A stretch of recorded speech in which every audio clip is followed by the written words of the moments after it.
Hello, in this lecture we are going to discuss Karl Marx. All the concepts and facts related to Karl Marx will be covered in this lecture. तो जब मैं Karl Marx की बात करता हूं तो शायद ही कोई ऐसा व्यक्ति होगा जिसने कार्ल मार्क्स का नाम नहीं सुना होगा।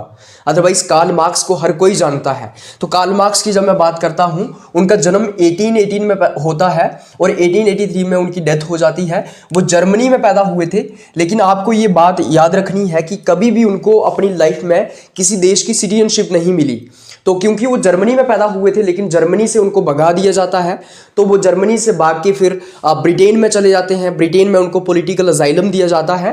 तो जर्मनी से उनको भगा दिया जाता है क्योंकि उनके जो आइडियाज़ थे वो इतने रेवोल्यूशनरी थे कि जो जर्मनी की सरकार थी उनको वो डाइजेस्ट नहीं कर पा रही थी। तो जर्मनी से उनको भागना पड़ा। एक कोट है जो कि कार्ल मार्क्स का कोट है कि philosophers have only interpreted the world, what matters is to change it। Karl Marx का ये कहना है कि जो philosophers हुए हैं उन्होंने सिर्फ दुनिया को इंटरप्रेट करने की कोशिश की है, मतलब कि उन्होंने बताया है कि दुनिया कैसी होनी चाहिए। For example when we talk about Plato, उसने कहा कि एक सोसाइटी कैसी होनी चाहिए, उसने बताया कि यूटोपियन स्टेट कैसी होती है, उसने बताया कि आइडियल स्टेट होनी चाहिए, फिलोसोफर किंग होना चाहिए, बट वो सिर्फ उसने बताया। तो कार्ल मार्क्स का ये कहना है कि फिलोसोफर्स ने सिर्फ वर्ल्ड को इंटरप्रेट करने की कोशिश की है। क्या मायने रखता है? मायने ये रखता है कि तुम उसको चेंज कैसे करते हो। तो He said that what matters is to change it। उसने कहा कि क्या मैटर करता है कि इसको बदलना कैसे है, इसको बदलना है। सो बेसिकली कार्ल मार्क्स जो है वो सोसाइटी को बदलना चाहते थे, दुनिया को बदलना चाहते थे। He is also known as father of communism. उसको फादर ऑफ कम्युनिज्म भी कहा जाता है क्योंकि जो कम्युनिज्म का सारा कंसेप्ट है वो हम देखते हैं कि कम्युनिज्म का फादर कार्ल मार्क्स को इसलिए भी कहा जाता है क्योंकि कम्युनिज्म को पूरे तरीके से डिफाइन किया कार्ल मार्क्स ने, और उन्होंने कम्युनिज्म इस्टेब्लिश होना चाहिए पूरी दुनिया के अंदर उसकी बात की। ये जो कम्युनिज्म का कंसेप्ट है इसको हम आगे डिस्कस करने की कोशिश करेंगे, इसको हम आगे समझेंगे। लेकिन बेसिकली वो कम्युनिज्म के अंदर ये कह रहे हैं कि कोई स्टेट नहीं होगी, कोई क्लास नहीं होगी, कोई अमीर या गरीब नहीं होगा, एक स्टेटलेस सोसाइटी होगी, कोई प्राइवेट प्रॉपर्टी नहीं होगी। लेकिन फिर भी हम इसको आगे एक्सप्लेन करने की कोशिश करेंगे। कार्ल मार्क्स एक यंग हीगेलियन थे। यंग हीगेलियन का मतलब ये है कि वो जो जॉर्ज W.F. हीगल थे उनके स्टूडेंट थे, और एक हीगेलियन ग्रुप हुआ करता था। मतलब कि जो हीगल के आइडियाज से इंस्पायर थे लोग, उनका एक ग्रुप हुआ करता था, और उस ग्रुप के अंदर जो है वो हीगल के आइडियाज़ को डिस्कस किया जाता था, ये सब चीज़ें की जाती थी। तो कार्ल मार्क्स भी उस ग्रुप का हिस्सा थे। ये जो यंग हिगेलियन हुआ करते थे, ये जो यंग हिगेलियंस का ग्रुप हुआ करता था, तो ये जो जॉर्ज W.F. हीगल था इसके आइडियाज से इंस्पायर था ये ग्रुप। तो इसमें क्या किया जाता था, जो जॉर्ज W.F. हीगल था उसके आइडियाज को डिस्कस किया जाता था यंग हिगेलियंस के द्वारा। इसलिए कार्ल मार्क्स भी एक यंग हिगेलियन हुआ करते थे। लेकिन होता क्या है कि बड़ी जल्दी वो जो हीगल हुआ करते थे, जो जॉर्ज W.F. हीगल थे, उनको क्रिटिसाइज करने लगते हैं।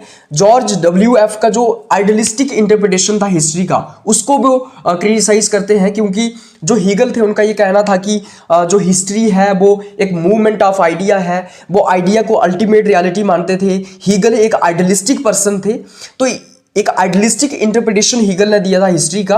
लेकिन कार्ल मार्क्स हीगल को क्रिटिसाइज करते हैं और कार्ल मार्क्स अपना मटेरियलिस्टिक इंटरप्रिटेशन देते हैं हिस्ट्री का। सो बेसिकली ये जो आइडियलिस्टिक इंटरप्रिटेशन है हिस्ट्री का जॉर्ज W.F. हीगल का, इसको भी हम एक्सप्लेन आगे करेंगे, और जो मटेरियलिस्टिक इंटरप्रिटेशन है कार्ल मार्क्स का हिस्ट्री का, उसको भी हम आगे डिस्कस करेंगे। अभी के लिए आपको सिर्फ इतना जानना है कि वो एक यंग हीगेलियन हुआ करते थे और वो हीगल के स्टूडेंट हुआ करते थे। और हीगल का ये कहना था कि state is March of God on earth. तो हीगल ये कहता था कि जो स्टेट है वो गॉड का मार्च है। बेसिकली वो ये कहने की कोशिश कर रहा है, वो यहाँ पे डिवाइन ओरिजिन थियरी का सपोर्ट कर रहा है। वो ये कह रहा है कि स्टेट जो है वो गॉड के इक्विवेलेंट है। तो वो स्टेट को गॉड के इक्विवेलेंट यहाँ पे दिखा रहा है हीगल। हीगल यहाँ पे ये कहने की कोशिश कर रहा है कि स्टेट की बात को आपको मानना चाहिए, क्योंकि स्टेट की बात डायरेक्टली भगवान की बात है। तो स्टेट जो है वो भगवान के द्वारा ही बनाया हुआ इंस्टीट्यूशन है। तो इसलिए कार्ल मार्क्स क्या करते हैं, क्रिटिसाइज करते हैं यहाँ पे हीगल को। Karl Marx was god who failed. Koestler ने कहा है, कोइस्लर की एक फेमस स्टेटमेंट है, कोट है, उन्होंने कहा कि कार्ल मार्क्स एक ऐसे भगवान थे जो पूरे तरीके से फेल हो गए। So Karl Marx was a god who failed. क्योंकि कार्ल मार्क्स ने कहा था कि कम्युनिज्म होगा, वायलेंट रेवोल्यूशन होगा, डिक्टेटरशिप ऑफ प्रोलेटेरिएट होगी, साइंटिफिक सोशलिज्म होगा। तो जो कार्ल मार्क्स का सपना था, जो कार्ल मार्क्स ने जिस तरीके से सोसाइटी को इंटरप्रेट किया था, उसने कहा था कि कम्युनिज्म होगा, एक ऐसा समाज होगा जहां पे स्टेट नहीं होगी, पुलिस नहीं होगी, जहां पे लॉ एंड ऑर्डर नहीं होगा, मतलब कि जहां पे लॉज वगैरह नहीं होंगे, उसी के साथ साथ किसी के पास प्राइवेट प्रॉपर्टी नहीं होगी, मतलब कि एक स्टेटलेस और एक क्लासलेस सोसाइटी होगी। वो जो एक आइडिया था, एक जो मैनिफेस्टेशन थी कार्ल मार्क्स की, वो जो थी वो पूरी नहीं हो पाई। तो जो कार्ल मार्क्स का आइडिया था वो यूटोपियन ही रह गया। इसलिए कोइसलर ने ये कहा कि Karl Marx was god who failed. Otherwise Karl Marx को बड़ा प्रेज किया जाता है, कहा जाता है कि भगवान से ज़्यादा, गॉड से ज़्यादा इस धरती पे अगर किसी को प्रेज किया जाता है तो वो कार्ल मार्क्स हैं। Karl Marx was critic of capitalism due to extreme exploitation of poor. Karl Marx capitalism को क्रिटिसाइज करते हैं, क्योंकि मैंने आपको बताया था कि हैरोल्ड लास्की की स्टेटमेंट है that every thinker is the child of his time. तो एक थिंकर का समय कैसा था, उसकी सिचुएशंस कैसी थी, वहाँ पे उस वक्त कंडीशंस कैसी थी, उससे एक थिंकर के आइडियाज इंस्पायर होते हैं। तो जब कार्ल मार्क्स पैदा हुए उस वक्त क्या चल रहा था? उस वक्त यूरोप के अंदर हमें देखने को मिलता है कि इंडस्ट्रियलाइजेशन चल रहा था। इंडस्ट्रीज के अंदर हम देखते हैं कि वर्कर्स की एक्सप्लॉयटेशन हो रही थी, वर्कर्स को प्रॉपर वेजेस नहीं दिए जाते थे, 18-18 घंटे उनसे काम करवाया जाता था, उनको इतने ही पैसे दिए जाते थे जिससे कि उनका आज का खर्चा चल जाए और कल दोबारा उनको काम पे आना पड़े। सो बेसिकली वर्कर्स की एक्सट्रीम लेवल पे एक्सप्लॉयटेशन हो रही थी उस वक्त यूरोप के अंदर, और उस वक्त कार्ल मार्क्स का जन्म होता है। और जब कार्ल मार्क्स गरीबों की, किसानों की और मजदूरों की ये हालत देखते हैं, particularly when I talk about the conditions of workers at that time, that industrial revolution was going on in Europe and the workers were completely exploited by capitalist class, and by looking at that condition of workers, जो Karl Marx थे वो काफ़ी sad थे। Karl Marx ने जो conditions देखी उस वक्त, जो मजदूरों की हालत थी फैक्ट्रीज के अंदर, वो एक बहुत बड़ा कंसर्न था उनके लिए। इसलिए जो है वो कैपिटलिज्म को पूरी की पूरी अपनी फिलॉसफी के अंदर क्रिटिसाइज करते हैं। वो हमें मतलब हर एक चीज़ के अंदर वहाँ पे कैपिटलिज्म को क्रिटिसाइज करने का काम करते हैं। कैपिटलिज्म को वो हर एक चीज़ का दोषी मानते हैं, हर एक चीज़ के अंदर जो है वो कैपिटलिज्म को वो क्रिटिसाइज करते हैं। Marx was socialist and called his socialism as scientific socialism. Marx जो था वो एक सोशलिस्ट था और उसने अपने सोशलिज्म को साइंटिफिक सोशलिज्म कहा। उसने कहा कि उसका जो सोशलिज्म है वो साइंटिफिक मेथड्स के ऊपर बेस्ड है। उसने कहा कि उसका जो सोशलिज्म है वो साइंस के ऊपर बेस्ड है। उसने कहा कि उसके पहले जितने भी सोशलिस्ट हुए, उससे पहले जो सोशलिज्म था वो यूटोपियन सोशलिज्म था, वो हवा में सोशलिज्म था, वहाँ वो आइडियाज़ के ऊपर बेस्ड था जो कि रियलिटी में एग्जिस्ट नहीं करता था, साइंस के ऊपर बेस्ड नहीं था। जैसे अगर मैं सेंट साइमन की बात करूँ, चार्ल्स फोरियर की बात करूँ या रॉबर्ट ओवन की बात करूँ, तो इनको यूटोपियन सोशलिस्ट कहा गया है एंगल्स के द्वारा। तो एंगल्स ने उनको क्या कहा है? यूटोपियन सोशलिस्ट कहा है। एंगल्स जो था वो एक एसोसिएट था किसका? कार्ल मार्क्स का। कार्ल मार्क्स का बड़ा खास बंदा था, दोस्त था। तो कार्ल मार्क्स जो थे, कार्ल मार्क्स और ये जो एंगल्स थे, फ्रेडरिक एंगल्स जिसको हम बोलते हैं, इन्होंने मिलके जो है वो काम किया, मिलके अपनी फिलॉसफी दी। कई सारी किताबें ऐसी थी कार्ल मार्क्स की जो एंगल्स ने मिलके कार्ल मार्क्स के साथ लिखी हैं। इसलिए एंगल्स ने क्या किया? Saint Simon, Charles Fourier and Robert Owen को यूटोपियन सोशलिस्ट कहा। तो यूटोपियन सोशलिस्ट का मतलब ये है कि इनका सोशलिज्म जो है वो प्रैक्टिकल रियलिटी के ऊपर या फिर साइंटिफिक मेथड्स के ऊपर बेस्ड नहीं है। They are just talking about ideas. Aim of Marxist socialism was communism. Marxist socialism का एम क्या था? कम्युनिज्म था। मतलब कि वो चाहता था कि पहले एक सोशलिज्म हो, मतलब उसने कहा कि सोशलिज्म जो है वो एक अर्ली स्टेज है, सोशलिज्म के बाद जो है वो कम्युनिज्म होगा, या आप कह सकते हैं कि कम्युनिज्म के विदिन भी सोशलिज्म ही होगा। सो बेसिकली उसका जो अल्टीमेट पर्पस था वो एक कम्युनिस्ट सोसाइटी को इस्टेब्लिश करना था। तो ये कम्युनिज्म जो थी वो एक फाइनल स्टेज थी, ये एक अल्टीमेट ऑब्जेक्टिव था उसका। उसने कहा कि जो कम्युनिज्म होगा वो एक मार्क्स का आइडियल स्टेट था। मतलब मार्क्स ने कहा कि कम्युनिज्म जो है वो एक आइडियल स्टेट है, ये क्लासलेस सोसाइटी होगी, मतलब यहाँ पे कोई क्लासेस नहीं होंगी, यहाँ पे कोई भेदभाव नहीं होगा, डिस्क्रिमिनेशन नहीं होगी, जातीय नहीं होगी, अमीर गरीब नहीं होगा, एक तरह का समाज होगा, इक्वल सोसाइटी होगी। इगैलिटेरियन सोसाइटी होगी, कोई प्राइवेट प्रॉपर्टी नहीं होगी किसी के पास, तो कम्युनिज्म के अंदर हम देखते हैं कि ये कहा जाता है from each according to his ability to each according to his needs.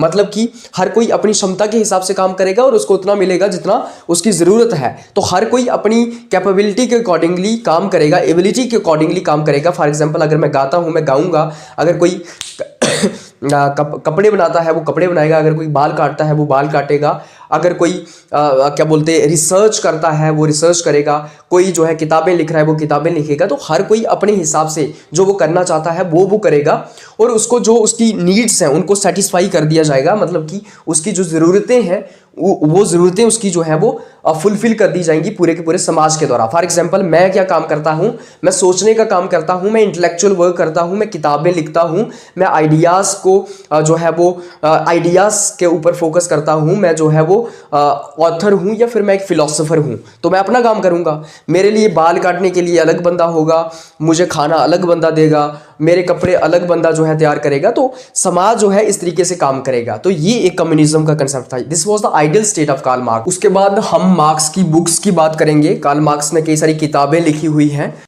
तो इन सभी बुक्स को आपको याद रखना है। सबसे पहले आता है critique of Hegel's philosophy of right 1843। उसके बाद सेकंड बुक इनकी आती है इकोनॉमिक एंड फिलोसफिक मनुस्क्रिप्ट्स 1844। इसके अंदर वो अपना एलिनेशन का कंसेप्ट देते हैं। तो आपको ये भी याद रखना है, एलिनेशन का जो कंसेप्ट है कार्ल मार्क्स का वो इसी किताब के अंदर दिया गया है। इस एलिनेशन के कंसेप्ट को हम आगे डिस्कस करेंगे। सो इकोनॉमिक एंड फिलोसफिक मनुस्क्रिप्ट 1844 में आती है, इसके अंदर एलिनेशन का कंसेप्ट दिया गया है। उसके बाद थर्ड है thesis on Feuerbach, the German ideology, the holy family, critique of critical criticism. ये कुछ मतलब मिला के कुछ किताबें हैं जो कि 1845 में पब्लिश की जाती हैं। ये कार्ल मार्क्स ने और एंगल्स ने दोनों ने मिलके लिखी हैं। उसके बाद the poverty of philosophy 1847, the communist manifesto 1848 काफ़ी इंपॉर्टेंट है, ये कार्ल मार्क्स ने एंगल्स के साथ मिलके लिखी है। उसके बाद the class struggle in France 1848 to 1850, the 18th Brumaire of Louis Napoleon 1852, contribution to the critique of political economy 1859, Das Capital काफ़ी इंपॉर्टेंट है 1867, क्रिटिक ऑफ गोथा प्रोग्राम 1891, ये कार्ल मार्क्स ने एंगल्स के साथ मिलकर लिखी है। The condition of working class in England 1845, Karl Marx ने ये एंगल्स के साथ मिलकर लिखी है। तो दोबारा से मैं एक बार रिपीट कर देता हूँ। सबसे पहले है critique of Hegel's philosophy of right 1843, economic and philosophic manuscript 1844 काफ़ी इंपॉर्टेंट है, इसको आपको भूलना ही नहीं है। एलिनेशन का कंसेप्ट इसके अंदर दिया गया है। Thesis on Feuerbach, the German ideology, the holy family, the critique of critical criticism, ये कुछ मिला के कुछ किताबें हैं। 1845 में इनको पब्लिश किया जाता है, मार्क्स और एंगल्स ने मिलके पब्लिश की हैं। The poverty of philosophy 1847, the communist manifesto 1848 काफ़ी इंपॉर्टेंट है, मार्क्स एंड एंगल्स ने ये मिलके लिखी है।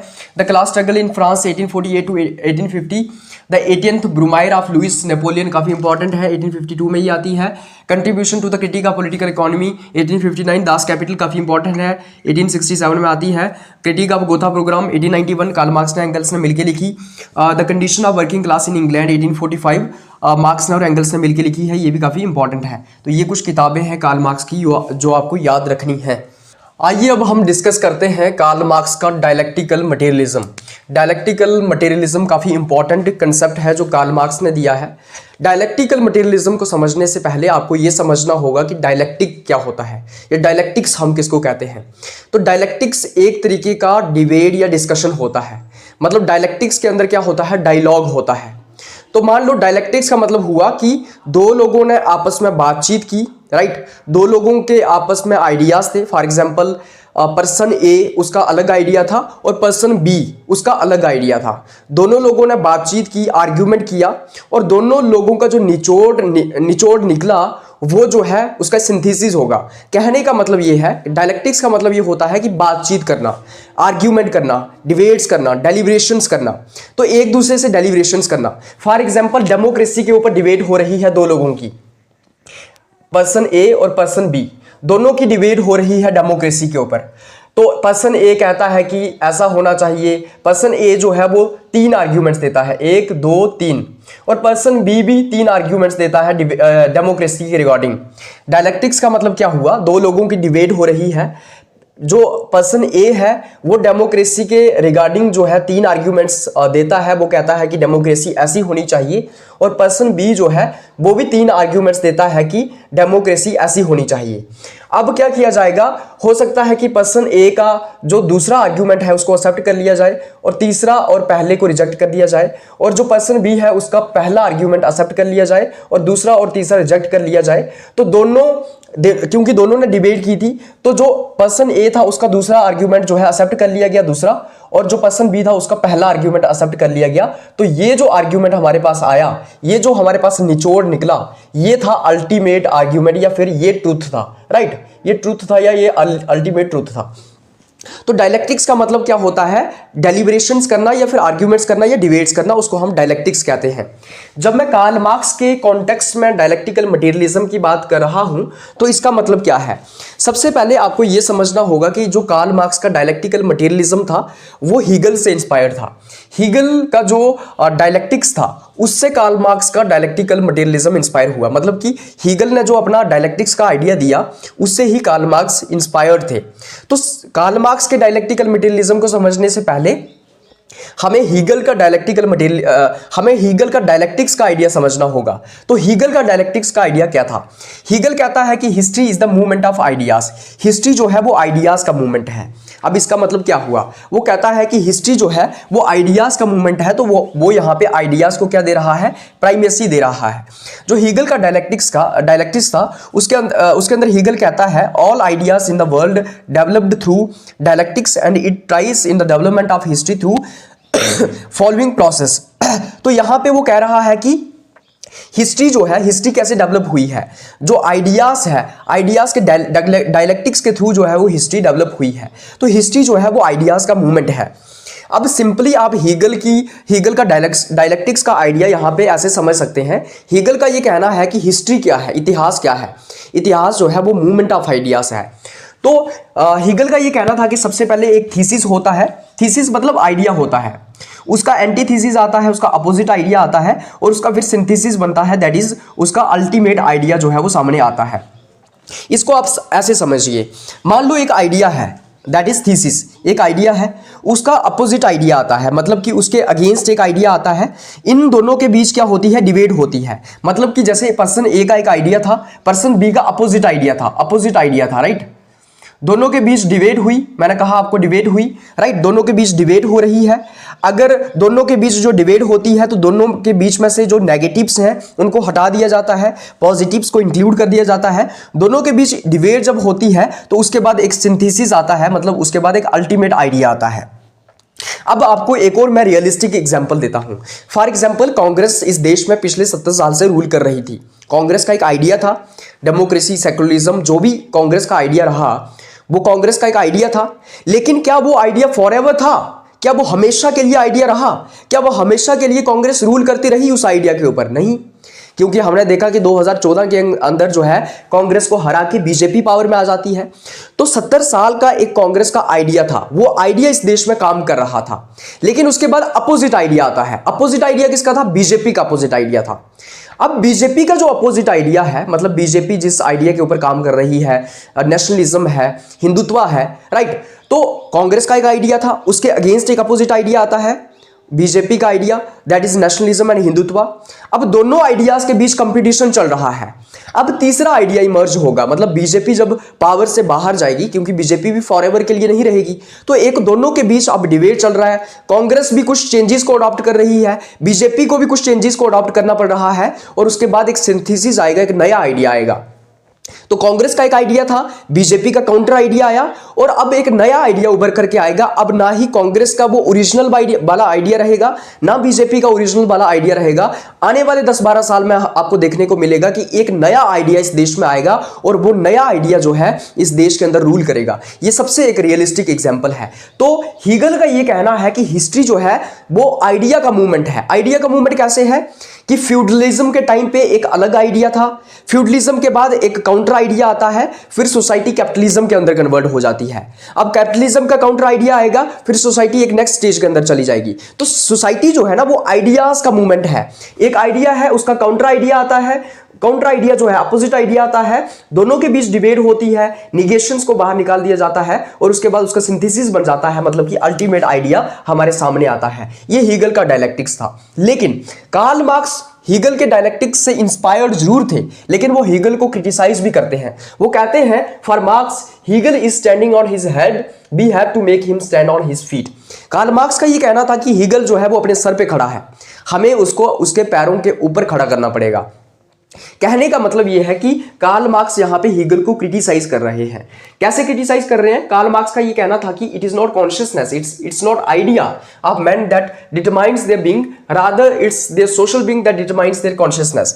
तो हीगल जो था वो आइडियाज के ऊपर फोकस करता था। हीगल कहता था कि आइडियाज का मूवमेंट हो रहा है, आइडिया है, काउंटर आइडिया है और उसका क्या है, अल्टीमेट आइडिया है, मतलब उसका सिंथेसिस आएगा। लेकिन कार्ल मार्क्स ये कहते थे कि जो हिस्ट्री है वो सिर्फ आइडियाज का मूवमेंट नहीं है, हिस्ट्री जो है वो मैटर का मूवमेंट है। तो कार्ल मार्क्स ये कहता था, देखो हीगल ये कहता था कि जो इंसान है ना, इंसान का जो बीइंग है, जो इंसान है, उसकी जो कॉन्शियसनेस है, उसका जो आइडिया है वो उसको शेप करता है। मतलब कि जो कॉन्शियसनेस होता है एक इंसान का, वो उसके बीइंग को डिटरमाइन करता है। एक इंसान कैसा सोच रहा है, वो जो उसका आइडिया है, उसका सोचने का आइडिया है, वो उसकी मटेरियल कंडीशंस जो है उनको डिसाइड करता है। मतलब कि अगर तुम नेगेटिव सोचोगे तो तुम असलियत में भी नेगेटिव इंसान हो जाओगे। अगर तुम सोचोगे कि तुम अमीर हो तो तुम अमीर ही रहोगे, चाहे तुम्हारे पास पैसा है या नहीं है। लेकिन कार्ल मार्क्स ये कहता था कि आइडिया तुम्हारी मटेरियल कंडीशंस को शेप नहीं करता है, बल्कि तुम्हारा जो सोशल बीइंग है, तुम कैसे रह रहे हो, तुम्हारे पास पैसे है या नहीं है, तुम्हारे पास खाने को खाना है या नहीं है, इससे तुम्हारे आइडिया शेप होते हैं। सिंपली दोनों के बीच डिबेट ये है। हीगल का ये कहना था कि इंसान के जो आइडियाज हैं वही इंसान का जो अस्तित्व है, जो वही इंसान की जो मटेरियल कंडीशंस है उसको शेप करते हैं। हीगल का ये कहना था कि अगर इंसान सोचे कि क्या बोलते हैं, उसकी लाइफ में कुछ सही नहीं चल रहा है, सब बढ़िया नहीं चल रहा है, वो मतलब कि अगर इंसान सोचे कि उसकी लाइफ में सब कुछ गलत ही हो रहा है, इंसान अगर पैसिमिस्टिक थॉट अपने बारे में रखे तो इंसान असलियत में भी वैसा ही हो जाएगा। लेकिन कार्ल मार्क्स का ये कहना था कि ऐसा नहीं होता है। कार्ल मार्क्स का ये कहना था कि इंसान की असलियत कैसी है उससे उसके आइडिया शेप होते हैं। फॉर एग्जाम्पल, अगर मेरे पास खाने को खाना ही नहीं है, या फॉर एग्जाम्पल एक इंसान जो है वो एक ऐसी सिचुएशन में रह रहा है जहां पे सिर्फ लड़ाई झगड़ा वॉर चल रही है, इंसान के पास अपनी लाइफ की सिक्योरिटी नहीं है, तो उसके आइडियाज भी वैसे ही शेप होंगे। मतलब सिंपली जैसे उसने कहा था ना कि लॉस्किन है कि everything is the child of his time. तो कहने का मतलब ये है कि तुम कैसे रह रहे हो, तुम्हारी फैमिली कैसी थी, तुम्हारी मटीरियल कंडीशंस कैसी है, तुम्हारे पास खाने को है या नहीं है, उससे तुम्हारे आइडियाज जो है वो शेप होते हैं। तो कार्ल मार्क्स यहाँ पे क्या करते हैं, कार्ल मार्क्स यहाँ पे मैटर के ऊपर फोकस करते थे। वो कहते थे कि तुम्हारी जो इकोनॉमिक कंडीशंस हैं वो तुम्हारे आइडियाज को शेप करते हैं। तो कार्ल मार्क्स के डायलेक्टिकल मटेरियलिज्म का ये कहना है, मटेरियलिज्म का मतलब क्या है, मटेरियलिज्म यहां पे मैटर से रिलेटेड है। और जो हीगल है ना, हीगल का डायलेक्टिकल मटेरियलिज्म नहीं है, हीगल का डायलेक्टिकल आइडियलिज्म है। लेकिन कार्ल मार्क्स का डायलेक्टिकल मटेरियलिज्म है। हीगल का डायलेक्टिकल आइडियलिज्म क्यों है? क्योंकि वो आइडियाज की बात कर रहा है। वो कह रहा है कि history is the movement of ideas, there is idea then counter idea and then we have ultimate idea. But according to Marx history जो है वो अकॉर्डिंग टू मार्क्स यहाँ पे डायलेक्टिकल मटेरियलिज्म होता है। मतलब हिस्ट्री के अंदर क्या होता है, history is the movement of matter. History के अंदर हम क्या देखते हैं, हिस्ट्री कैसे शेप होती है, आपकी इकोनॉमिक कंडीशन से शेप होती है। सिंपल कहने का मतलब ये है कि सबसे पहले प्रिमिटिव कम्युनिज्म हुआ करता था, सब बराबरी से रहते थे, राइट, सब इगैलिटेरियन सोसाइटी थी, इक्वालिटी थी, सारे लोग जो है वो आराम से रहते थे, बराबरी थी समाज के अंदर, प्रिमिटिव कम्युनिज्म। उसके बाद क्या हुआ, कुछ लोगों ने क्या किया, कुछ लोग ज़्यादा काबिल थे तो उन्होंने जो है वो अच्छे हथियार बनाना स्टार्ट कर दिए, उनके पास जो टूल्स थे वो अच्छे होने लगे, उससे वो ज़्यादा मेहनत करने लगे, तो ज़्यादा उनके पास आने लगा। ज़्यादा जब उनके पास आने लगा तो समाज इनइक्वल हो गया, अनइक्वल हो गया। मतलब कि कुछ लोग ऐसे थे जिनके पास बहुत ज़्यादा हो गया और कुछ ऐसे थे जिनके पास बहुत कम था, हैव्स एंड हैव्स नॉट। उसके बाद क्या हुआ, एक काउंटर आइडिया उसका आया। मतलब कि जब कुछ लोग ऐसे हैं जिनके पास बहुत ज़्यादा है, कुछ लोग ऐसे हैं जिनके पास बहुत कम है, जो जिनके पास बहुत कम है अब जो जिनके पास बहुत ज़्यादा है उनके खिलाफ वो रिवॉल्ट करेंगे, वो आ गया काउंटर आइडिया। मतलब कि समाज कैसे चल रहा है। सबसे पहले तो सब बराबर थे, उसके बाद कुछ लोगों ने ज़्यादा मेहनत की तो उनके पास ज़्यादा आ गया, और कुछ लोगों के पास बहुत कम था। जिनके पास ज़्यादा था तो ये एक आइडिया है कि अब किसी के पास बहुत ज़्यादा है, किसी के पास बहुत कम है। अब इसका काउंटर आइडिया आएगा। काउंटर आइडिया कैसे आएगा? जिनके पास बहुत कम है वो इस सिस्टम को चेंज करना चाहेंगे, वो चाहेंगे कि ये सिस्टम चेंज हो जाए। उसका जब काउंटर आइडिया आएगा, दोनों के बीच क्लैश होगा, तो एक अल्टीमेट आइडिया आएगा, एक नेक्स्ट आइडिया आएगा। तो ऐसे ही हिस्ट्री मूव होती है। उन्होंने कहा कि पहले स्लेव्स होते थे, है ना, हैव्स और हैव्स नॉट होते थे, उसके बाद फ्यूडलिज्म आया, उसके बाद कैपिटलिज्म आया, राइट। फ्यूडलिज्म के अंदर हम देखते हैं कि कुछ लोगों के पास बहुत ज्यादा जमीन है, कुछ लोगों के पास बहुत कम जमीन है। इसका काउंटर आइडिया आया, ये हट गया सिस्टम, और फिर कैपिटलिज्म आ गया। तो कार्ल मार्क्स का ये कहना है कि जो आपकी इकोनॉमिक कंडीशंस हैं, जो मटेरियल कंडीशंस हैं, वो आपकी हिस्ट्री को जो है वो शेप करने का काम करती है। अब हिस्टोरिकल मटेरियलिज्म क्या है, तो मैंने आपको ये पहले से मतलब एक्सप्लेन कर ही दिया है। उन्होंने कहा कि हिस्ट्री के अंदर क्या होता है। हिस्ट्री के अंदर क्या होता है कि सबसे पहले एक आइडिया होता है। आइडिया मतलब एक थीसिस होता है। वो आइडिया की बात नहीं करते हैं, वो कहते हैं थीसिस होता है। थीसिस मतलब यहां पे फ्यूडलिज्म है, राइट, यहां पे फ्यूडलिज्म है फ्यूडलिज्म है। फ्यूडलिज्म का काउंटर आइडिया आता है, और फ्यूडलिज्म से सोसाइटी जो है वो कैपिटलिज्म में चली जाती है। अब कैपिटलिज्म का फ्यूडलिज्म और कैपिटलिज्म में जब टकराव होता है तो सोसाइटी जो है वो कम्युनिज्म में आ जाती है। तो इस तरीके से वो हिस्ट्री की मूवमेंट को एक्सप्लेन करते हैं। इस हिस्टोरिकल मटेरियलिज्म का पर्पस क्या था? तो पर्पस ये था कि जो हिस्ट्री की मूवमेंट है उसको एक्सप्लेन करना है, हिस्ट्री कैसे काम करती है, हिस्ट्री कैसे चलती है। कार्ल मार्क्स यहाँ पे एग्जाम्पल देते हैं कि जब इंसान इस धरती पे आया था तो उसका फर्स्ट एक्शन क्या था, सबसे पहले उसने क्या किया होगा, क्या उसने सोचा होगा या फिर उसने एक्शन किया होगा। तो कार्ल मार्क्स का ये कहना था कि सबसे पहले जब इंसान इस धरती पे आया तो उसका सबसे पहला जो एक्शन था वो एक्शन था, मतलब कि सबसे पहले इंसान ने सोचना स्टार्ट नहीं किया होगा बल्कि उसने कुछ एक्शन किया होगा।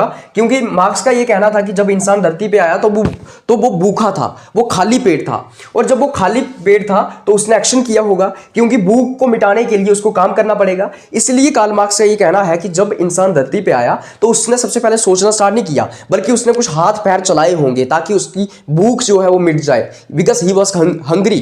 तो उसने ये कहा कि इंसान ने सबसे पहला एक्शन क्या किया था, एक्शन किया था मतलब खाना उसने ढूंढा था, तो उसने हाथ पैर चलाए होंगे। तो सबसे पहले उसने सोचा नहीं होगा, क्योंकि कहते हैं ना कि इंसान तभी सोच सकता है जब उसका पेट भरा हो। जैसे एक बात थी कि 3 लोगों के ऊपर एक्सपेरिमेंट किया गया, मतलब कि 3 लोगों को गोली मारी गई। एक के मुंह से निकला राम, दूसरे के मुंह से निकला माओ जेडोंग, और तीसरे के मुंह से निकला आलू। 3 लोगों के ऊपर एक्सपेरिमेंट किया गया, 3 लोगों को गोली मारी गई। एक के मुंह से निकला राम, राइट, दूसरे के मुंह से निकला माओ, और तीसरे के मुंह से निकला आलू।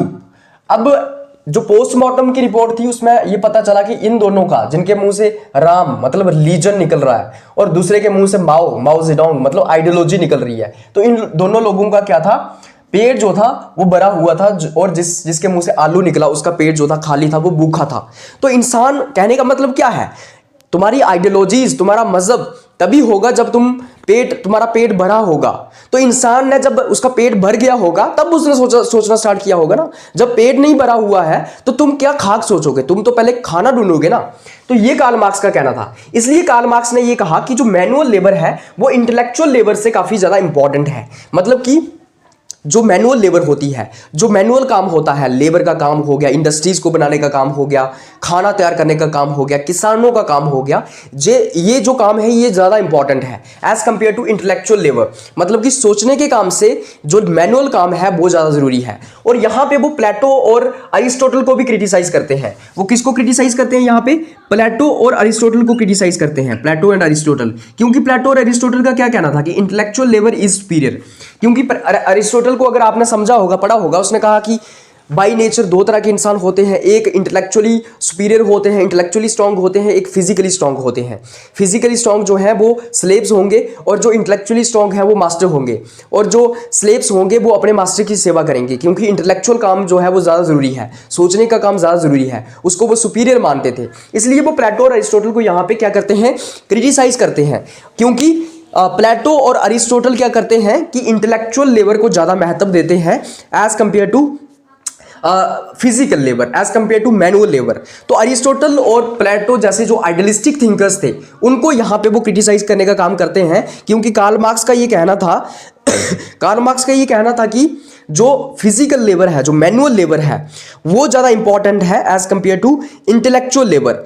और उनका ये कहना था कि जो इंटेलेक्चुअल लेबर है वो एक्सप्लॉइटर क्लास है, मतलब कि जो लोग सोचने का काम करते हैं ना, वो एक्सप्लॉइट करने का भी काम करते हैं। और जो लोग मैनुअल काम करते हैं, क्योंकि सोचने का काम कौन करेगा? कैपिटलिस्ट करेगा, एंटरप्रेन्योर करेगा, जो पैसा लगाएगा। और जो मैनुअल लेबर है, जो उसके अंडर काम करेंगे, उनकी जो है बुरी हालत होती है। सो बेसिकली यहाँ पे वो कह रहा है कि जो इंटेलेक्चुअल लेबर होती है, जो सोचने का काम करते हैं, मैंने सोचने का काम किया, मैंने एक इंडस्ट्री लगाई, इंडस्ट्री में से 200 करोड़ का प्रॉफिट हो रहा है, वो मेरे जेब में जा रहा है, मैंने सिर्फ सोचा। काम किसने किया? काम तो गरीबों ने किया, काम तो किसानों ने और मजदूरों ने किया, लेकिन उनको जो है मैं 400 रुपया दिहाड़ी दे रहा हूं और सारा का सारा प्रॉफिट मेरे जेब में जा रहा है। तो मैं सोचने का काम कर रहा हूं, इसलिए कहा जा रहा है कि सारा प्रॉफिट मैं डिजर्व करता हूं। But it's not like that. ज्यादा इंपॉर्टेंट काम किसका है? लेबर का है, क्योंकि लेबर ने ही मेरी इंडस्ट्री को चलाया है, मैंने सिर्फ सोचा है, मैंने सिर्फ इन्वेस्ट किया है।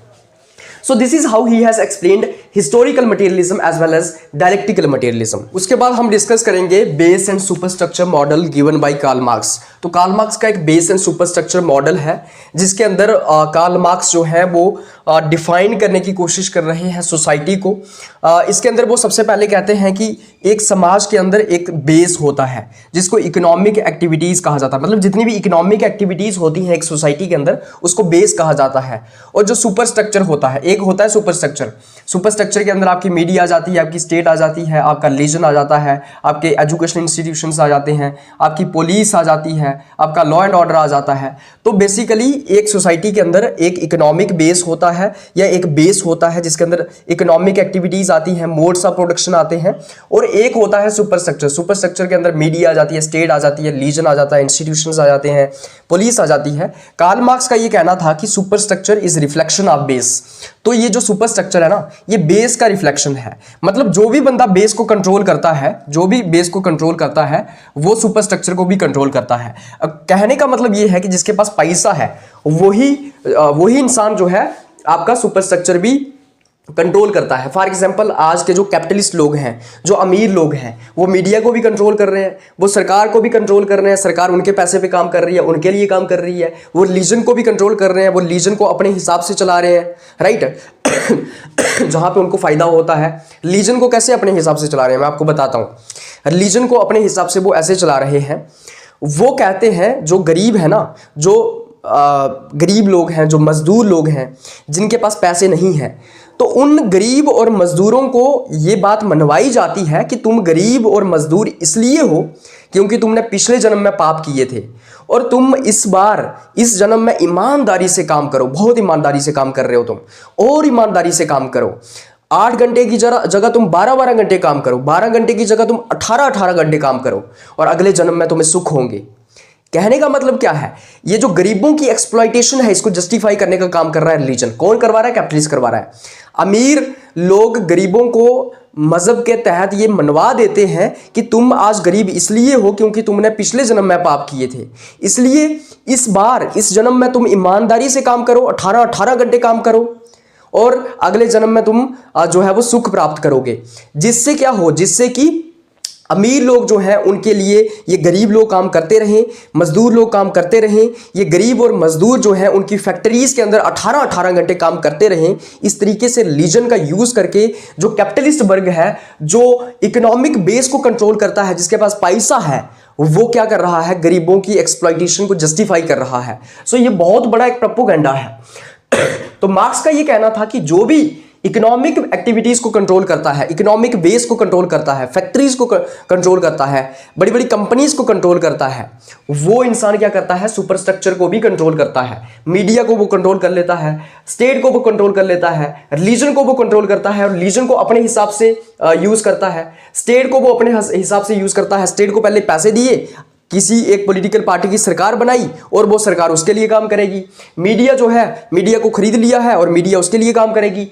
इंस्टीट्यूशंस, सारे एजुकेशनल इंस्टीट्यूशंस के अंदर वो ही पढ़ाया जाएगा जो वो चाहेगा, ताकि जो छात्र हैं, जो स्टूडेंट्स हैं, उनको ओबीडिएंट बनाया जाए। So look at the tragedy, look at the propaganda. कैसे एक प्रोपोगेंडा क्रिएट किया जाता है कि इंस्टीट्यूशंस के अंदर वो ही पढ़ाया जाएगा जो कि कैपिटलिस्ट चाहता है, ताकि जो इंसान है, जो नौजवान वर्ग है, वो ओबीडियंट बन सकें, वो इसकी बात मानते रहें। इसलिए इंस्टीट्यूशंस के अंदर भी अपनी आइडियोलॉजी को चेरिश करने का काम कैपिटलिस्ट करता है। तभी आपने सुना होगा ना, democracy is the best form of government, फलां फलां ब्ला ब्ला। उसके बाद पुलिस को भी कंट्रोल करता है, मतलब कि पुलिस किसके हिसाब से काम करेगी, किसके लिए काम करेगी, उसके लिए काम करेगी जिसने इकोनॉमिक बेस को कंट्रोल करके रखा है, जिसके पास पैसा है। That's why Karl Marx has said that superstructure is the reflection of base and the one who controls economic base, the one who controls the modes of production ultimately controls the superstructure of the society as well. So this is how he has explained the society. He has explained the society into two models, that is base and superstructure. और base और superstructure के अंदर वो बताता है कि जो base को कंट्रोल करता है वो superstructure को भी कंट्रोल करता है। उसने कहा we need to study base not superstructure। हमें base को स्टडी करना होगा। जब हम base को समझ लेंगे हम superstructure को भी समझ लेंगे। तो rather than कि तुम गवर्नमेंट की स्टडी करो, तुम सरकारों की स्टडी करो, पुलिस की स्टडी करो, तुम्हें उससे पहले बेस की स्टडी करनी चाहिए, इकोनॉमिक बेस की स्टडी करनी चाहिए। इकोनॉमिक एक्टिविटीज उस देश में कैसे काम कर रही है, फैक्ट्रीज को कौन कंट्रोल कर रहा है, उसके बाद तुम सुपरस्ट्रक्चर को भी समझ पाओगे। तो ये कार्ल मार्क्स का कहना था। और कार्ल मार्क्स का ये कहना था कि अगर तुम्हें इस सिस्टम को खत्म करना है तो रेवोल्यूशन जो है ना वो बेस लेवल पे होना चाहिए। जो रेवोल्यूशन है वो बेस, इकोनॉमिक बेस के लेवल पे होना चाहिए। तुम्हें मोड्स ऑफ प्रोडक्शन को चेंज करना होगा, तुम्हें इकोनॉमिक एक्टिविटीज का जो सिस्टम चल रहा है इसको चेंज करना होगा। तुम्हें जो कैपिटलिस्ट के हाथ में पावर है उससे छीन के, उसे मार के, उसके खिलाफ वायलेंट रेवोल्यूशन करके अपने हाथ में पावर लेनी होगी। इकोनॉमिक एक्टिविटीज का कंट्रोल अपने हाथ में लेना होगा, तभी तुम जो है सुपरस्ट्रक्चर को भी बदल पाओगे। तो लोग क्या करते हैं, रजीम चेंज करवा देते हैं, लोग पॉलिटिकल रेवोल्यूशंस करते हैं, लोग सरकारों के खिलाफ रेवोल्यूशंस करते हैं, लोग जो है वो गवर्नमेंट के खिलाफ रेवोल्यूशन करते हैं, मीडिया के खिलाफ रेवोल्यूशन करते हैं। According to Marx the political revolution is no revolution. क्योंकि तुम सरकार के खिलाफ रेवोल्यूशन करके क्या लोगे, अगली सरकार आएगी वो दोबारा से उनके लिए काम करेगी, कैपिटलिस्ट लोगों के लिए। तो कार्ल मार्क्स ने कहा कि ये जो जड़ है, ये जो बेस है, इसको बदल दो, तुम इकोनॉमिक बेस को बदल दो। जो कैपिटलिस्ट के हाथ में पावर है, जो कैपिटलिस्ट के हाथ में पूंजी है, जो कैपिटलिस्ट के हाथ में पैसा है, उसको तुम उससे छीन लो, कैपिटलिस्ट को मार दो, तुम उसके खिलाफ तुम वायलेंट रेवोल्यूशन करो, खून बहा दो उसका, और वो अपने हाथ में छीन लो। और जब ये इकोनॉमिक बेस चेंज हो जाएगा, ये जो मोड्स ऑफ प्रोडक्शन जब चेंज हो जाएंगे तो ऑटोमेटिकली सुपरस्ट्रक्चर चेंज हो जाएगा। फिर सरकारें जो हैं वो कैपिटलिस्ट के लिए काम करेंगी ही नहीं। तो this is how he has explained this beautiful concept of base and superstructure model.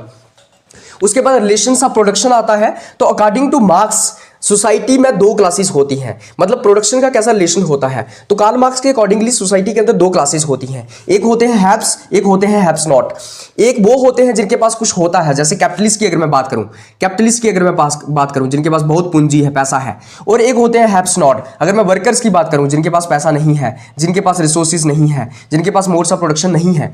तो समाज के अंदर दो क्लासेस होती हैं, हैव्स एंड हैव्स नॉट, एक कैपिटलिस्ट और एक वर्कर, या फिर एक स्लेव या एक मास्टर। इन दोनों के बीच हमेशा कॉन्फ्लिक्ट ऑफ इंटरेस्ट रहता है, मतलब कि दोनों के बीच कॉन्ट्राडिक्शन ही रहता है, कॉन्फ्लिक्ट ऑफ इंटरेस्ट ही रहता है। क्योंकि कैपिटलिस्ट क्या करता है, वर्कर को एक्सप्लॉइट करने की कोशिश करता है, इसलिए दोनों के बीच जो है वो कॉन्फ्लिक्ट ऑफ इंटरेस्ट रहता है। It is relation of class struggle. उसने कहा कि ये क्लास स्ट्रगल का रिलेशन है, क्योंकि एक कैपिटलिस्ट क्लास है, एक वर्कर क्लास है, और दोनों के बीच जो है वो एक स्ट्रगल चल रही है, क्योंकि कैपिटलिस्ट जो है वो वर्कर्स को एक्सप्लॉइट करने की कोशिश कर रहा है। And that's why Karl Marx has said that workers of world unite, you have nothing to lose but your chains. Karl Marx ने कहा कि दुनिया के मजदूरों एक हो जाओ, तुम्हारे पास खोने के लिए कुछ नहीं है, तुम्हारे पास खोने के लिए कुछ नहीं है, सिर्फ तुम्हारी जंजीरें हैं। तुम जिन जंजीरों में जकड़े हुए हो, तुम जिस मजहब में जकड़े हुए हो, तुम जिन बिलीव्स के अंदर जकड़े हुए हो, तुम जिस इग्नोरेंस के अंदर जकड़े हुए हो, उससे बाहर निकलो, उन चेन्स को तोड़ दो और बदल दो इस दुनिया को, एक हो जाओ। ये जो कार्ल मार्क्स का नारा था, ये जो कार्ल मार्क्स का एक स्लोगन था, that workers of world unite, you have nothing to lose but your chains. But your chains का मतलब क्या है? बट योर चेन्स का मतलब ये है कि आज वर्कर्स जो हैं वो ये नहीं समझ पा रहे हैं कि उनकी एक्सप्लॉइटेशन हो रही है, वो चेन्स के अंदर जकड़े हुए हैं, चेन्स किसकी है? रिलीजन की चेन्स है। रिलीजन ने उनको ये मनवा दिया है कि तुमने पिछले जन्म में पाप किए थे।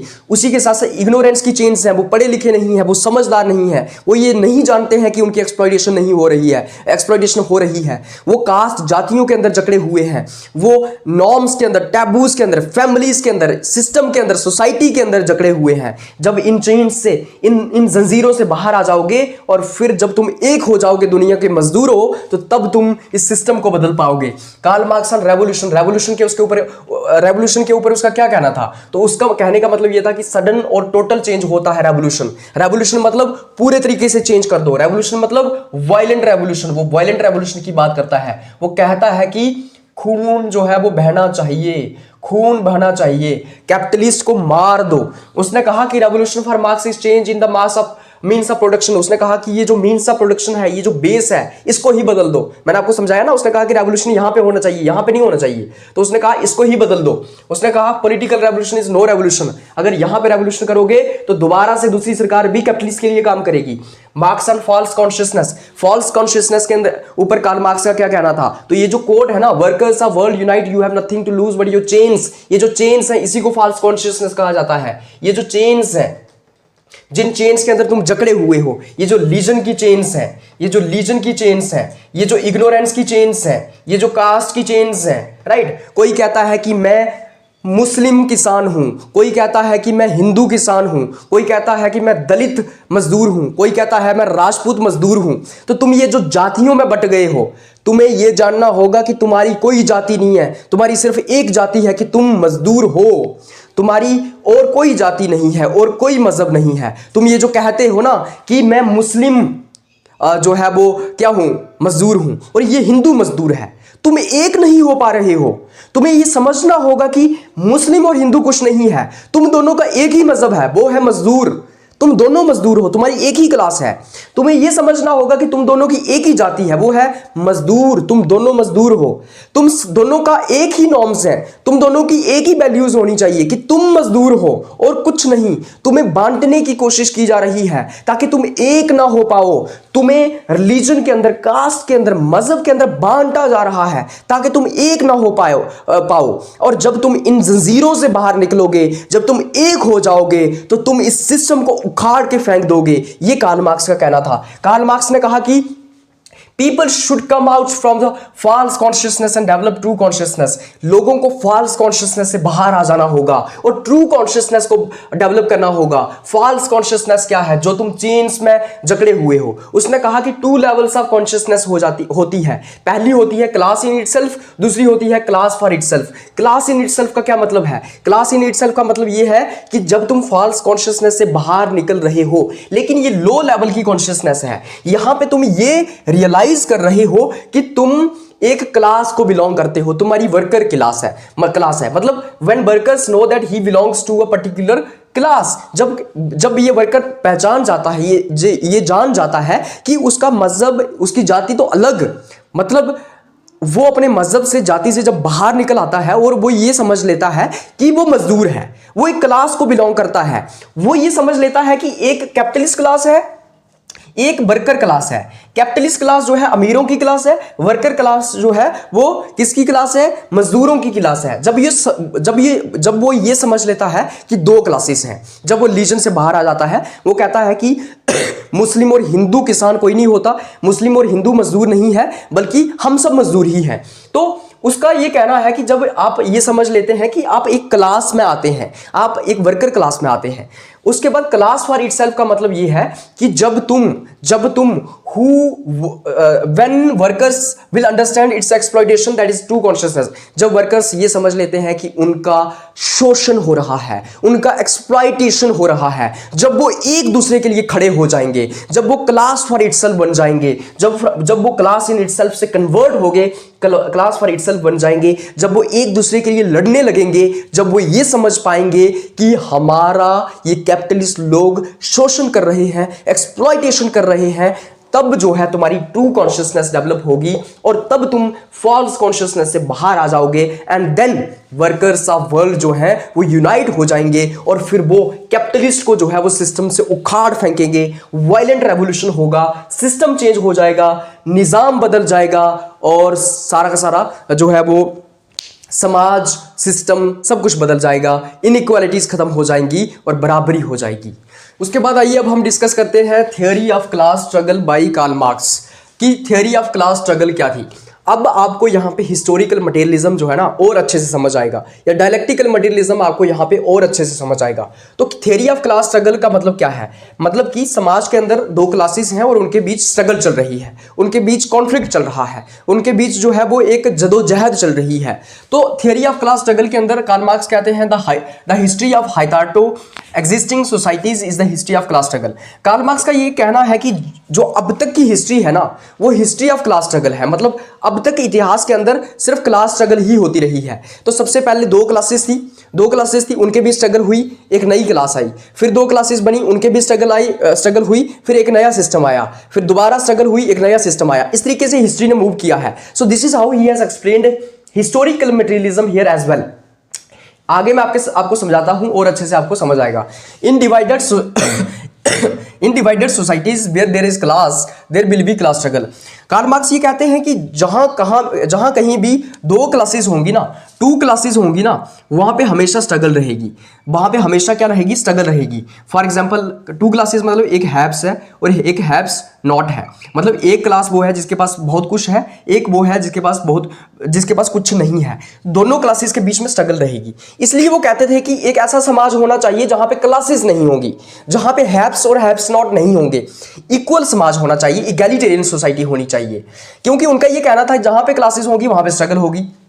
कैसे? वो एक्सप्लेन करते हैं। वो कहते हैं कि सबसे पहले प्रिमिटिव कम्युनिज्म हुआ करता था। मतलब कि कोई क्लास नहीं हुआ करती थी, कोई प्राइवेट प्रॉपर्टी नहीं हुआ करती थी, सारे लोग जो है वो आराम से रहते थे, अपनी क्षमता के हिसाब से काम करते थे और जितना उनको चाहिए होता था उतना उनको मिल जाता था। कोई क्लास नहीं थी, कोई किसी की अपनी प्राइवेट प्रॉपर्टी नहीं थी। तो एक तरीके का कम्युनिज्म था। मतलब एक ऐसी दुनिया थी जहां पे कोई फैमिली नहीं है, कोई क्लास नहीं है, कोई अमीरी गरीबी नहीं है, कोई किसी की प्राइवेट प्रॉपर्टी नहीं है।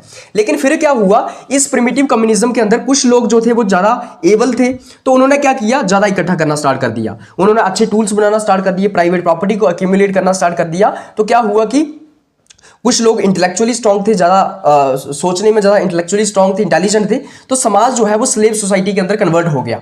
अब स्लेव सोसाइटी के अंदर क्या था, स्लेव जो है वो हैव्स है और मास्टर जो है, स्लेव जो है वो हैव नॉट है और मास्टर जो है वो हैव्स है, राइट। तो स्लेव सोसाइटी के अंदर क्या हुआ कि स्लेव और मास्टर का कंसेप्ट आ गया। मास्टर जो है वो इंटेलेक्चुअली स्ट्रांग है, ये बैठ के काम करेगा, सोचने का काम करेगा। स्लेव जो है मैनुअल वर्क करेगा, उसके खेतों में लगातार काम करेगा, अपने मास्टर की सेवा करेगा। स्लेव जो है गुलाम होगा मास्टर का। तो ये एक स्लेव सोसाइटी आई।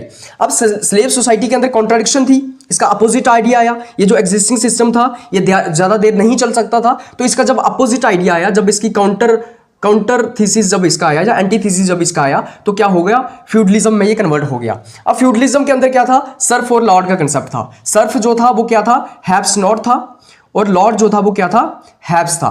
अब क्या हुआ, फ्यूडलिज्म के अंदर क्या हुआ, एक जिसके पास बहुत जमीन है, एक जिसके पास बहुत कम जमीन है या जमीन है ही नहीं। तो ये जो लॉर्ड है, ये जो जिसके पास बहुत जमीन है, इसके खेतों में जो है वो सर्फ काम करेगा, गुलामी की तरह काम करेगा, मतलब कि अनलिमिटेड काम उसके खेतों में करेगा। तो यहां पे उसका एक्सप्लॉइटेशन हो रहा था। अब ये जो सिस्टम था फ्यूडलिज्म, इसको भी काउंटर किया गया, इसका भी एंटीथेसिस आया, तो एक नया सिस्टम आ गया, दैट इज कैपिटलिज्म। अब कैपिटलिज्म चेंज हो गया, इसके अंदर वर्कर और कैपिटलिस्ट का कंसेप्ट आ गया। वर्कर जो है हैव्स नॉट है, कैपिटलिस्ट जो है वो हैव्स है, जिसके पास बहुत कुछ है। वर्कर जो है इसको प्रोलिटेरिएट भी कहते हैं और कैपिटलिस्ट को बुर्जुआज भी कहते हैं। अब ये जो सिस्टम था जहां पे कैपिटलिस्ट वर्कर का बहुत ज्यादा शोषण कर रहे थे, इसका भी काउंटर आइडिया आया, मतलब इसका भी एंटीथेसिस आया। यहां पे वायलेंट रेवोल्यूशन होता है, कैपिटलिस्ट को वर्कर्स क्या करते हैं, उखाड़ देते हैं, फिर सोशलिज्म आ जाता है। इस सोशलिज्म के अंदर क्या होता है, जो वर्कर्स थी इनकी डिक्टेटरशिप होती है। वर्कर्स जो है अपने, मतलब कैपिटलिस्ट को उखाड़ के जब फेंकते हैं वर्कर्स, तो अपने हाथ में जो है वो सारा सिस्टम ले लेते हैं, अपने हाथ में सारे के सारे फैक्ट्री की ओनरशिप ले लेते हैं। उसके बाद क्या होता है, ये जो सोशलिज्म है ये पीसफुली कम्युनिज्म के अंदर कन्वर्ट हो जाएगा। जो प्रोलिटेरिएट होगा, जो वर्कर होगा, फिर जो है वो समाज को इक्वल कर देगा और फिर कम्युनिज्म आ जाएगा, जहां पे नो क्लास और प्राइवेट प्रॉपर्टी होगी। तो इस तरीके से वो हिस्ट्री की मूवमेंट को एक्सप्लेन करते हैं। वो कहते हैं सबसे पहले प्रिमिटिव कम्युनिज्म था। अब प्रिमिटिव कम्युनिज्म क्या है? एक एग्जिस्टिंग आइडिया है, एक सिस्टम चल रहा है। प्रिमिटिव कम्युनिज्म का जो है वो क्या हुआ, एक एंटीथीसिस आता है, मतलब कि इस सिस्टम को चैलेंज किया जाता है। स्लेव सोसाइटी आ जाती है, स्लेव सोसाइटी को भी चैलेंज किया जाता है। फिर आती है फ्यूडलिज्म, फ्यूडलिज्म को भी चैलेंज किया जाता है, इसका भी एंटीथीसिस आता है। फिर कैपिटलिज्म आता है, कैपिटलिज्म को भी चैलेंज किया जाता है। वायलेंट रेवोल्यूशन होता है। सोशलिज्म आता है, सोशलिज्म के अंदर जो प्रोलेटेरिएट होंगे, जो वर्कर्स होंगे, जब वो कैपिटलिस्ट के खिलाफ वायलेंट रेवोल्यूशन करेंगे, खून रेजी करेंगे, उनको हटा देंगे, मार काट देंगे, तो अपने हाथ में सारी पूंजी ले लेंगे, अपने हाथ में सारी फैक्ट्रीज ले लेंगे, अपने हाथ में सारी कंपनीज ले लेंगे, अपने हाथ में सारा मोड्स ऑफ प्रोडक्शन ले लेंगे। और फिर ये जो डिक्टेटरशिप ऑफ प्रोलेटेरिएट होगी, यहाँ पे स्टेट भी होगी, मतलब स्टेट भी होगी यहाँ पे। लेकिन उसके बाद इवेंचुअली क्या होगा, ये जो प्रोलेटेरिएट है ये समाज को इक्वल कर देंगे, सारी की सारी जो फैक्ट्रीज हैं उनको सारे समाज के हाथों में दे देंगे। उसके बाद स्टेट जो है यहाँ पे खत्म हो जाएगी, कोई क्लास नहीं होगी, जो कोई प्राइवेट प्रॉपर्टी नहीं होगी। तो ये प्रिमिटिव कम्युनिज्म जैसा ही कंसेप्ट है कम्युनिज्म। तो इस तरीके से हिस्ट्री जो है मूव करती है। इसलिए हिस्ट्री जो है वो आइडिया का मूवमेंट नहीं है, वो क्या है, क्लास स्ट्रगल का मूवमेंट है, वो इकोनॉमिक एक्टिविटीज का मूवमेंट है, या फिर मैटर का मूवमेंट है कि किस तरीके से यहाँ पे इकोनॉमिक कंडीशंस ऐसी थी, वो चेंज हुई, यहाँ पे अलग इकोनॉमिक कंडीशंस आ गई, वो चेंज हुई, यहाँ पे अलग इकोनॉमिक कंडीशंस आ गई, वो चेंज हुई, यहाँ पे अलग इकोनॉमिक कंडीशंस आ गई, वो चेंज हुई, यहाँ पे अलग इकोनॉमिक कंडीशंस आ गई, and then economic condition has been changed again, and then communism was established, and the economic conditions was completely changed again in communism as well. तो इस तरीके से वो theory of class struggle explain करते हैं। उसके बाद एलिनेशन कंसेप्ट आता है कार्ल मार्क्स का। कार्ल मार्क्स अपनी किताब philosophic economic and philosophic manuscript, शायद फिलोसफिक एंड इकोनॉमिक मनुस्क्रिप्ट के अंदर ये अपना कंसेप्ट देते हैं। कौन सा? एलिनेशन का कंसेप्ट। देखिए एलिनेशन का कंसेप्ट जो है ना, ये यंग मार्क्स का कंसेप्ट है, मतलब कि जब मार्क्स यंग हुआ करता था, नौजवान हुआ करता था, उस वक्त उसने ये कंसेप्ट दिया था। हीगल और फ्यूरबैक से ये कंसेप्ट लिया गया है। हीगल और फ्यूरबैक ने ये पहले कंसेप्ट दिया था। जैसे अगर मैं हीगल की बात करूं, हीगल कहता है कि मैन जो है एलिनेट हो गया है, कहां से? गॉड से, एलिनेटेड फ्रॉम गॉड। तो हीगल का ये कहना था कि man has been alienated from god. Alienated क्या होता है? दूर हो जाना, राइट, डिटैचमेंट हो जाना। फॉर एग्जाम्पल, मैं एक इंसान हूं, मैं वो कर रहा हूं मैं जो करना चाहता हूं, इट मीन्स मैं एलिनेट नहीं हुआ हूं खुद से। लेकिन जब मैं वो करने लगूं जो मैं नहीं करना चाहता हूं, एक डिटैचमेंट की सेंस प्रिवेल करने लगे, तो मैं खुद से दूर हो गया हूं, अपने अंदर से, अपनी कॉन्शियसनेस से मैं दूर हो गया हूं। मैं वो नहीं करना चाहता हूं जो मुझे करवाया जा रहा है, जो मैं कर रहा हूं। फॉर एग्जाम्पल आज हर कोई एलिनेट हो गया या नहीं हो गया है? मैं क्या करना चाहता था, अगर मैं अपनी बात आपको बताऊं तो मैं क्या करना चाहता था कि मैं खूब पढ़ाई करना चाहता था, मैं फिलोसोफर बनना चाहता था, मैं लिखना चाहता था, राइट, मैं अपने आइडियाज प्रेजेंट करना चाहता था। लेकिन क्या मैं अपने से एलिनेट हो गया? नहीं हो गया, बिल्कुल हो गया। मेरी सोसाइटी ने, मेरे समाज ने मुझे कहा कि तू क्या कर, तू आईएएस की तैयारी कर। मेरी फैमिली ने मुझे कहा कि तू नौकरी ढूंढ। अब तेरे को नौकरी ढूंढना काफी इंपॉर्टेंट है, क्योंकि घर का खर्चा नहीं चल रहा है, हम बहुत गरीब हैं। तो जो मैं करना चाहता था वो मैं कर नहीं पा रहा हूं। अब मैं फैमिली के कहने से, सोसाइटी के कहने से, कहीं पे मैं 9 से लेके 5 की जॉब कर रहा हूं, जहां पे मुझे 10,000 सैलरी मिल रही है, जो कि मेरा करने का मन ही नहीं था, लेकिन समाज की वजह से मुझे वो करना पड़ रहा है। It means I am alienated from my self, मैं खुद से दूर हो गया हूं। इसलिए एक डिटैचमेंट की फीलिंग आ जाती है इंसान के अंदर। इंसान वो करने लगता है जो वो नहीं करना चाहता है, सेटिस्फैक्शन नहीं आती, जुनून नहीं आता अंदर से। जैसे अभी मैं ये लेक्चर डिलीवर कर रहा हूं तो मुझे मजा आ रहा है, मुझे अंदर से एक जुनून आ रहा है, एक फील आ रहा है। इट मीन्स मैं अपने आप से एलिनेट नहीं हुआ हूं। लेकिन अगर मैं दूसरा काम करने लग पड़ूं, अगर मैं कहीं पे जाके फैक्ट्री में काम करूं और मेरा काम क्या है, एक प्रोडक्ट को वहां से उठाना है, पैक करना है, उठाना है, पैक करना है, उठाना है, पैक करना है, तो मैं डिप्रेशन में चला जाऊंगा यार। मतलब मैं डिटैचमेंट की फीलिंग मेरे अंदर आ जाएगी। सो this is the concept of alienation. तो यहां पे एलिनेशन का कंसेप्ट जो है वो कार्ल मार्क्स देते हैं। कार्ल मार्क्स जब नौजवान हुआ करते थे, यंग मार्क्स हुआ करते थे, तो अपनी किताब फिलोसफिक एंड इकोनॉमिक मनुस्क्रिप्ट के अंदर वो एलिनेशन का कंसेप्ट देते हैं। ये कंसेप्ट उन्होंने हीगल और फ्यूरबैक से लिया था। हीगल कहता था कि इंसान भगवान से एलिनेट हो गया है, भगवान से दूर हो गया है। लेकिन फ्यूरबैक जहां पे क्रिटिसाइज भी करते हैं हीगल को, फ्यूरबैक कहते हैं कि इंसान एलिनेट ही इसलिए हुआ है क्योंकि रीजन है, रीजन की वजह से इंसान जो है वो क्या हुआ है, एलिनेट हुआ है। तो कार्ल मार्क्स का ये कहना था कि freedom in capitalism is illusion, Karl Marx का ये कहना था कि जो कैपिटलिज्म के अंदर फ्रीडम है ना लोगों को दी जा रही है, जो वो एक इल्यूजन है, वो असलियत में फ्रीडम नहीं है। इंसान जो है वो कैपिटलिज्म के अंदर एलिनेट हो गया है। कैपिटलिज्म ने एलिनेट कर दिया है मैन को। कैसे? सबसे पहले alienation from the process of production. Alienation from the process of production, इसका मतलब क्या हुआ कि जो प्रोडक्शन का प्रोसेस है, मशीन्स आ गई है, मशीन्स आ गई है, इंसान एक कॉग इन व्हील की तरह रह गया है। कॉग इन व्हील, जैसे एक पहिया होता है ना, तो पहिए के बीच जो है वो एक स्ट्रिप्स लगी होती हैं, मतलब एक जो टायर होता है उसके बीच स्ट्रिप्स लगी होती है ना। जैसे ये टायर है, तो ये जो इसको हम कॉग कहते हैं, और ये जो कॉग है, तो ये जो कॉग है ये घूम रही है, घूम रही है, घूम रही है, घूम रही है, इसको पता ही नहीं है कि क्यों घूम रही है। तो इंसान भी वैसे ही हो गया है, मतलब कि एक फैक्ट्री के अंदर वो काम करता है, बैठा रहता है, उसको सिर्फ ये कहा गया है कि तुझे ये प्रोडक्ट पैक करके इसमें डालनी है, पैक करके इसमें डालनी है, पैक करके इसमें डालनी है, पैक करके इसमें डालनी है। ही डजंट नो कि क्या हो रहा है भाई, क्या मतलब चल क्या रहा है। उसके बाद alienation from the product of his labour. अब जो प्रोडक्ट बन रही है उसका एक पार्ट इधर बन रहा है, दूसरा पार्ट उधर बन रहा है, तीसरा पार्ट उधर बन रहा है, चौथा पार्ट इंग्लैंड में बन रहा है, पांचवा पार्ट चाइना में बन रहा है। तो इंसान को पता ही नहीं है कि कौन सी प्रोडक्ट बन रही है, कैसे बन रही है। जब इंसान खुद से प्रोडक्ट बनाता है, जब खुद उसकी फिनिशिंग करता है, तो एक सेटिस्फेक्शन की सेंस आती है। मान लो तुमने एक चीज बनाई, ये पेन मैंने बनाया, मुझे एक सेटिस्फेक्शन आएगी ना, मतलब मैंने ये पेन पहले सोचा, फिर इसको बनाया, और जब बन जाएगा तो क्या सेटिस्फेक्शन होगी यार। लेकिन जब मुझे ये कहा जाए कि तुझे सिर्फ ये बनाना है, या फिर तुझे सिर्फ क्या करना है, इस पेन को पैक करना है, पैक करना है, तो मुझे सेटिस्फेक्शन नहीं होगी। तो इंसान भी वैसे ही हो गया है, एलिनेशन फ्रॉम सोसाइटी। और जब वो इतना ज़्यादा मजदूरी कर रहा है, वर्कर है, मतलब कि इतना ज़्यादा जब वो काम कर रहा है, तो समाज से भी एलिनेट हो गया है, फैमिली से एलिनेट हो गया है, अपने जो रिलेशन है, सोशल रिलेशन, उनसे एलिनेट हो गया है, बात नहीं करता है किसी के साथ, बैठता नहीं है किसी के साथ, 9 बजे जाता है, 5 बजे घर वापस आता है, फैमिली को टाइम नहीं दे पा रहा है, एंड एलिनेशन फ्रॉम हिमसेल्फ। और जब ये सब क्यूमुलेटिव इफेक्ट जब इसका होता है, जब इन सब चीज़ें से जो इन सब चीज़ों का इफेक्ट होता है, तो इंसान खुद से भी दूर हो जाता है, फिर खुद से एक डिटैचमेंट की सेंस आने लगती है। Religion is the opiate of masses. Karl Marx ने कहा लीजन जो है वो अफीम के नशे की तरह है मासिस के लिए, क्योंकि लीजन जो है वो फॉल्स कॉन्शियसनेस क्रिएट करता है। लीजन इंसान को जो है, इंसान की एक्सप्लॉइटेशन को जस्टिफाई करता है, क्योंकि लीजन कहता है कि तुम गरीब इसलिए हो क्योंकि पिछले जन्म में तुमने पाप किए थे। लीजन के तहत भेड़ बकरियों की तरह लोगों को जो है पॉलिटिकल लीडर्स अपने पीछे दौड़ाते हैं, भेड़ बकरियों की तरह उनसे वोट लिए जाते हैं, लीजन के नाम पे धंधे चलाए जाते हैं, लीजन के नाम पे पॉलिटिक्स होती है, लीजन खतरे में है, धर्म खतरे में है, धर्म बचाना है, और इस तरीके से जो गरीब लोग हैं उनको एक्सप्लॉइट किया जाता है, मैनिपुलेट किया जाता है। This was a story so far with Karl Marx. मुझे उम्मीद है कि आपने एंजॉय किया होगा। मेरी जो तबीयत थी वो ठीक नहीं थी, लेकिन फिर भी मैंने एक्सप्लेन करने की कोशिश की है। और कार्ल मार्क्स थिंकर ही वैसा है जिसको पढ़ाते हुए आपके अंदर एक जुनून आ जाता है, एक तरीके की आग आ जाती है। So thank you so much for watching. अगले लेक्चर में हम जॉन रॉल्स को डिस्कस करेंगे, एंड आज के लिए बस इतना ही।